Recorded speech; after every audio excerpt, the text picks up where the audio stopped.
Hello, and welcome to 5 Things You Need to Know About Writing an Introduction in 5 minutes or less, the first video of our manuscript series where we provide tips and tricks for various aspects of the manuscript writing and publishing process for graduate students. In this video, we provide some tips for writing the introduction section of your paper. We are joined in this series by Dr. Heather Ormiston, faculty member at Indiana University Bloomington and project director of the School-Based Mental Health Research and Training Initiative. Hello, I'm happy to be here. The introduction section of a manuscript sets readers up for the rest of your paper and introduces them to the previously published related literature. Therefore, the introduction can sometimes be referred to as the literature review. The introduction or literature review incorporates a review of the literature, identifies a gap in the literature base, and explains why and how your study seeks to fill that gap. So here are a few tips we've found helpful. First, plan the components of your introduction.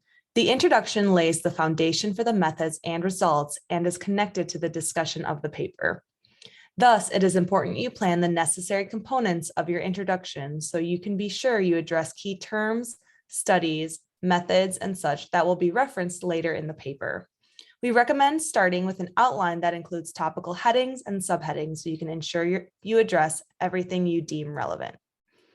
And this leads to our second recommendation related to establishing a logical flow. Within the introduction, funnel your ideas from broad to more specific. Start with the larger impact and then finish your intro with topics most closely associated with your study. For example, if I were writing a manuscript for a study in which I implemented a trauma intervention in schools, I would begin by citing literature related to the negative impacts of childhood trauma, define key terms, discuss providing services within schools, and then progress into the more specific literature related to the intervention I implemented and the gaps in that area of study. When planning the components of your introduction and drafting an outline, consider the logical flow from broad to more specific. We have also found it beneficial to consider when to write this section during the manuscript writing process. Some researchers write their manuscript in order from introduction to discussion. However, we have some other options you might want to consider.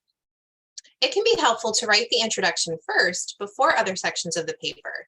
It could be especially helpful if you draft the introduction before conducting your study, so you can ensure you have identified a gap and are seeking to fill that gap with your study, which could influence your methods.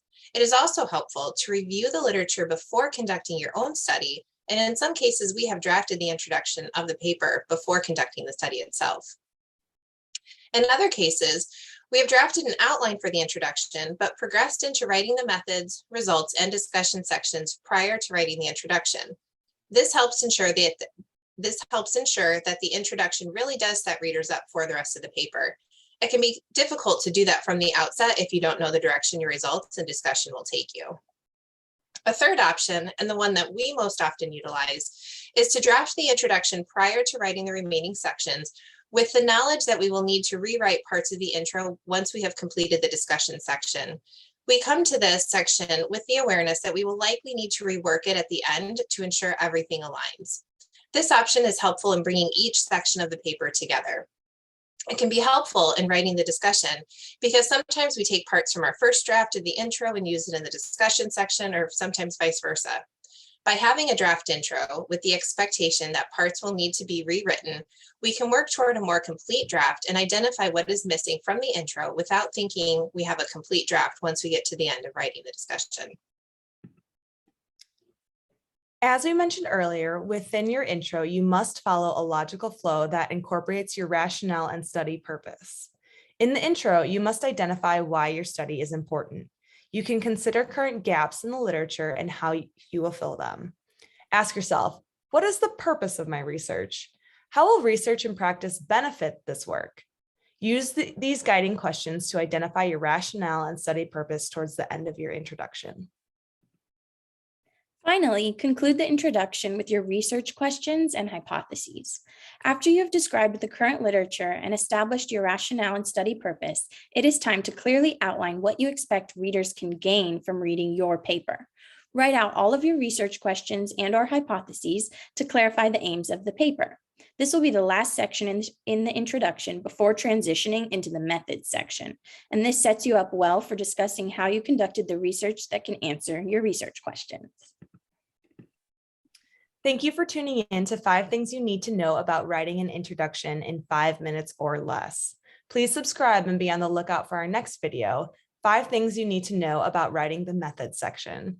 We look forward to engaging with you and serving as a resource for your introductory research needs. Remember to check out our website and social media. Take care.